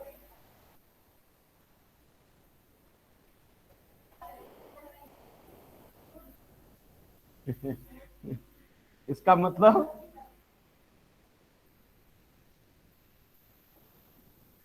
ठीक, कोई दिक्कत? तो क्या फार्मूला मेथड आपको समझ में आ गया? चाहे जिस फार्मूले में दिया जाएगा कर लेंगे, कोई टेंशन? अब कोई टेंशन? चलिए फार्मूला मेथड क्लियर। कल हम लोग पढ़ेंगे इसका क्लासिफिकेशन देखेंगे और उसके बाद फिर इसका हम लोग क्या देखेंगे, नॉमेनक्लेचर, और कुछ प्यारी प्यारी बातें और करेंगे इस पर। ठीक है, तब तक के लिए नमस्कार, जय हिंद, खुदा हाफिज।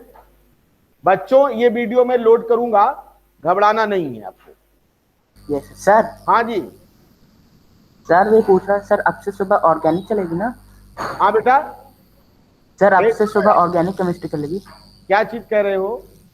सर कह रहा हूँ कि आज अब से सुबह सुबह की क्लास में ऑर्गेनिक केमिस्ट्री पढ़ाई जाएगी ना?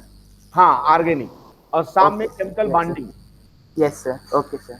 आज शाम में हम पढ़ाएंगे, 31 है, पढ़ाऊंगा तो पक्का है। यस लेकिन सर। कोई अगर दिक्कत ना आई तो वैसे मैं पढ़ाऊंगा। अरे शाम सर सर कल क्लास होगी? कल भैया ना ही हुई, कल 1 जनवरी है, कल छुट्टी। अरे कभी तो छोड़ दिया करो मुझे। Yes yes. चलो take Thank you, care, sir. जय हिंद, खुदा हाफिज। Thank you sir. Happy new year Yes, sir. Sir. Happy new year sir. आपको भी happy new year, happy new year. Happy new year sir, happy new year. Happy new year sir.